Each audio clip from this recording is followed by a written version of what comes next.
समारोह शुरू होता है।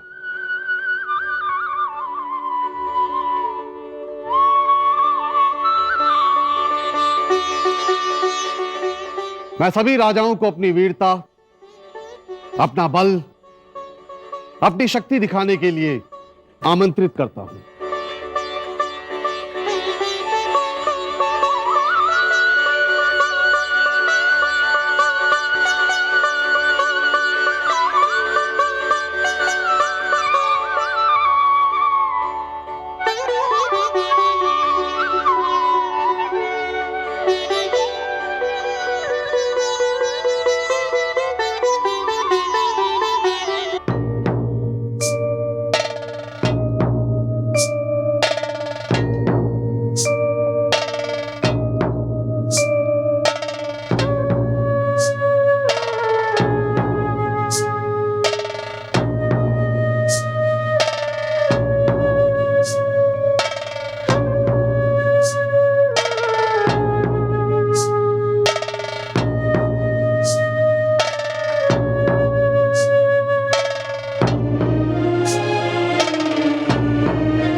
हे माँ गौरी, मैं रघुवीर के सिवा किसी से विवाह नहीं करना चाहती।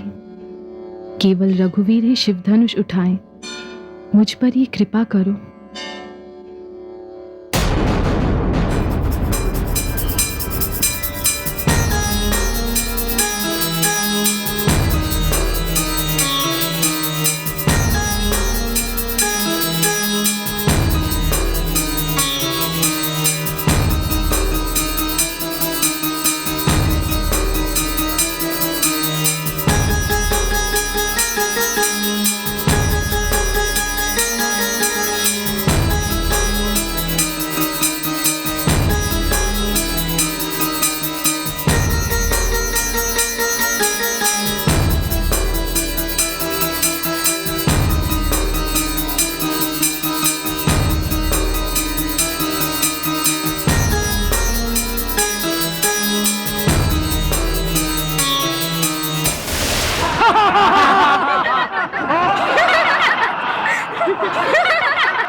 जनक राज का प्रण सुन आए,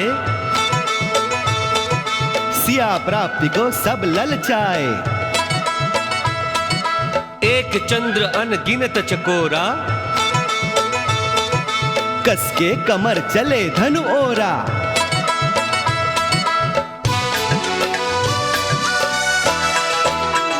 शिव धनुष कैलाश जैसा भारी, ये शिव धनुष पहाड़ जैसा भारी।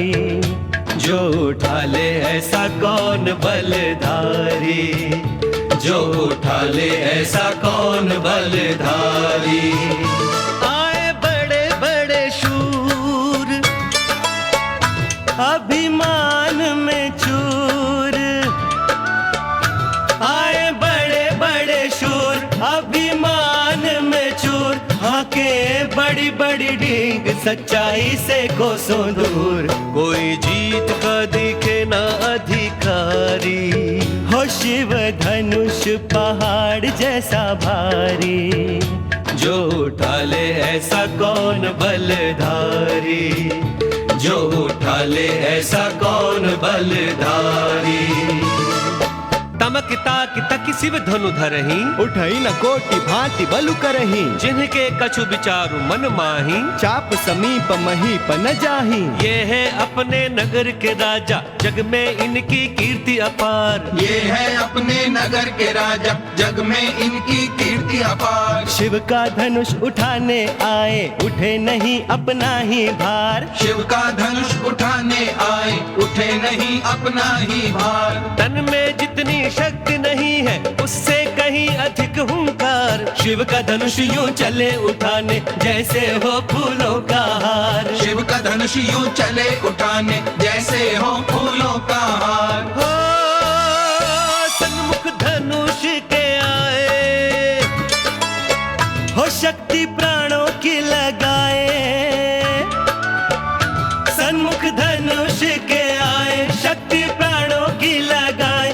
शिव धनुष उठे ना अपयश ही उठाए। इन पे सभा हंस रही सारी। हो शिव धनुष पहाड़ जैसा भारी। जो उठा ले ऐसा कौन बलधारी।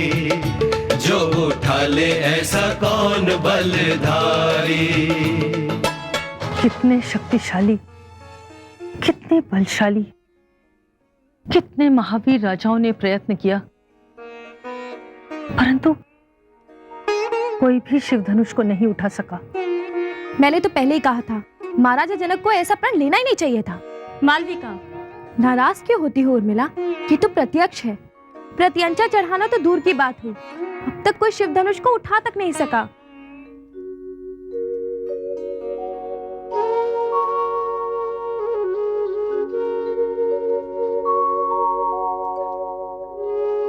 हे गौरी, आपने मुझे विश्वास दिलाया है, फिर भी जब कोई राजा धनुष उठाने आता है, मुझे डर लगने लगता है। मुझे क्षमा करो माँ, लेकिन मैं क्या करूं? क्यों मेरे मन में ऐसे विचार आते हैं कि कहीं कोई आप रघुवीर श्री राम को प्रेरित कीजिए ना कि वो शिव धनुष उठाने के लिए शीघ्र आए। कृपा करो माँ, कृपा करो।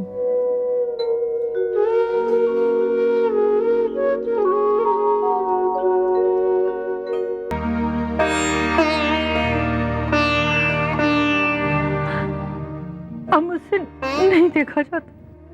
दीदी, ऐसा प्रतीत हो रहा है जैसे मिथिला नरेश का प्रण पूरा नहीं हो। क्यों निराश हो रही हो? देख जो रही हूँ,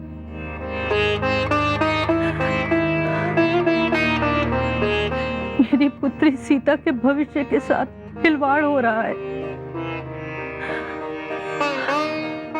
यदि मिथिला नरेश का प्रण पूरा नहीं हुआ और कोई भी राजा धनुष को उठाकर उस पर प्रत्यंचा नहीं चढ़ा सका, तो क्या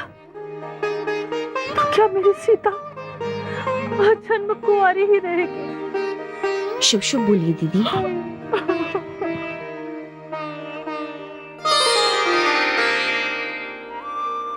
उठिए ना रघुनंदन, उठिए।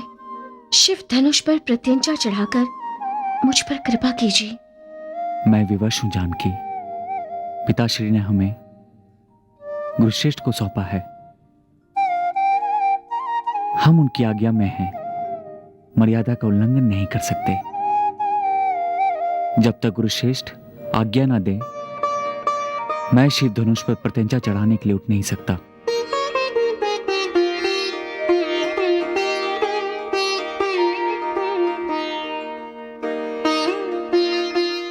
राम, इस स्वयंवर द्वारा ही मैं विश्व को बता देना चाहता हूं कि तुम सर्वश्रेष्ठ हो। मैं चाहता हूं कि हर कोई तुम्हारी प्रभुता, वीरता के बारे में जान जाए। इसलिए हर किसी को अपना बल दांव पर लगाने दो। सीता तुम्हारी है, यह मैं भी जानता हूं और तुम भी जानते हो। यह शिव धनुष जब सबके अहंकार को तोड़ देगा, तब मैं तुम्हें अनुमति दूंगा। तब तक तुम और देवी मनुष्य रूप में प्रेम लीला करते रहो।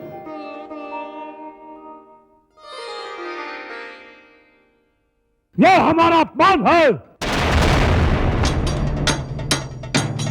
सत्य कहा आपने। भरी सभा में हमारा उपहास उड़ाया जा रहा है।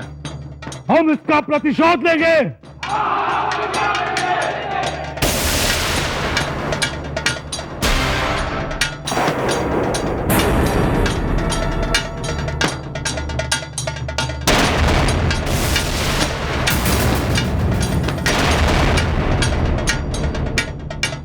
रुक जाइए, रुक जाइए, रुक जाइए, रुक जाइए, रुक जाइए।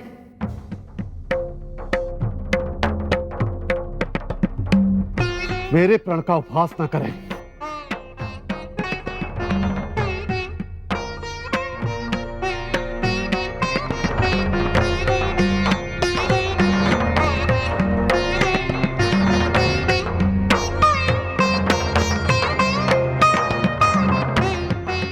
मैंने अपनी पुत्री सीता के लिए परमवीर पति चाहा, तो मैंने क्या भूल की?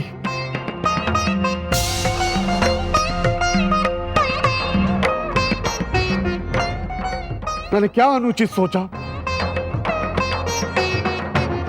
क्या हर पिता यह नहीं चाहता कि उसकी पुत्री को परमवीर पति मिले, बलशाली पति मिले?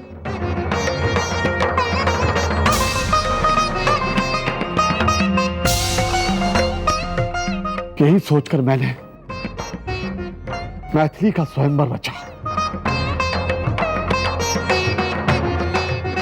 और इस स्वयंवर में दशों दशाओं से राजा आए, वीर आए, महावीर आए, देवता भी आए, और राक्षस भी मनुष्य का रूप धारण करके आए। परंतु महादेव शिव शंकर का धनुष कोई नहीं उठा सका। प्रत्यंचा चढ़ाना तो दूर, कोई इस धनुष को अपने स्थान से हिला तक नहीं सका।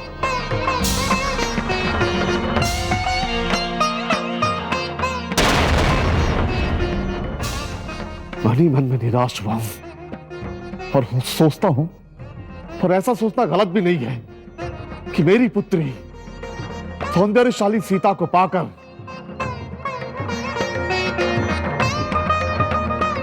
विजय श्री और कीर्ति को पाने वाला महावीर परमपिता ब्रह्मदेव ने रचाई नहीं है, रचाई नहीं है, रचाई नहीं है, रचाई नहीं है, रचाई नहीं है।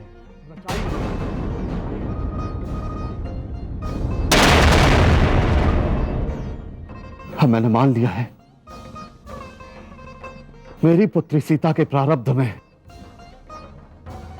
परमपिता ब्रह्मदेव ने विवाह लिखाई नहीं है, विवाह लिखाई नहीं है, विवाह लिखाई नहीं है, विवाह लिखाई नहीं है। यदि मुझे यह मालूम होता कि ये पृथ्वी वीरों से शून्य है, वीरों से शून्य है, वीरों से शून्य है, वीरों से शून्य है, तो मैं पवित्र शिव धनुष पर प्रत्यंचा चढ़ाने वाली शर्त रखकर उपहास का पात्र नहीं बनता।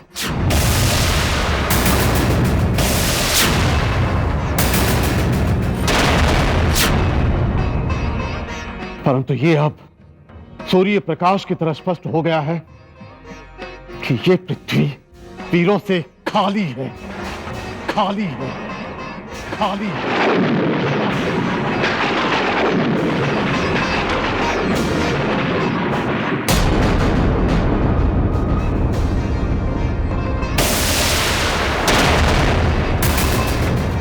महाराज जनक, महाराज जनक, महाराज जनक, महाराज जनक, महाराज जनक, महाराज जनक।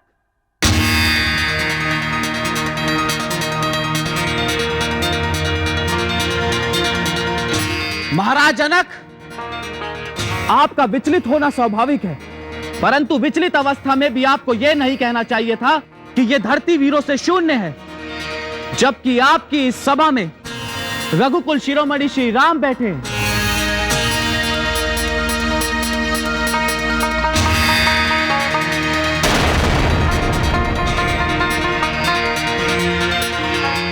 जिस समाज में रघुवंशियों की विजय गाथा, शौर्य गाथा सुनाने वाली विजय पताका अखंड लहराती है, उस समाज में ऐसे वचन कहने का साहस कोई नहीं करता महाराज।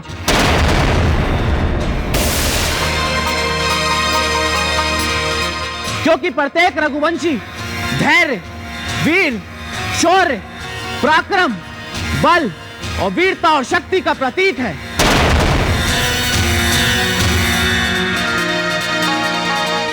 आप चिंतित हैं इस धनुष को लेकर, परंतु महाराज मैं आपको विश्वास दिलाना चाहता हूं कि रघुकुल शिरोमणि श्री राम ब्रह्मांड को गेंद की तरह उठा सकते हैं, की तरह उठा सकते हैं, की तरह उठा सकते हैं, की तरह उठा सकते हैं।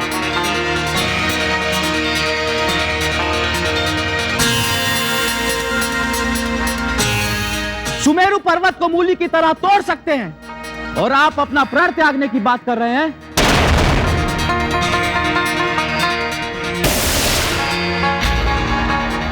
महाराज, ना आपको अपना प्राण त्यागने की आवश्यकता है और ना प्राण, क्योंकि आपका प्राण यहां है और इस प्राण के प्राण वहां हैं।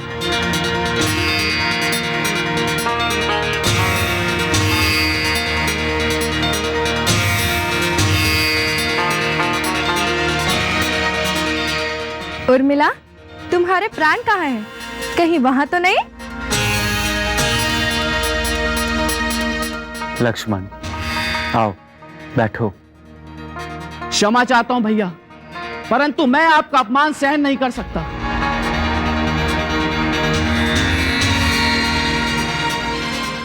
लक्ष्मण, शांत, आओ स्थान ग्रहण करो।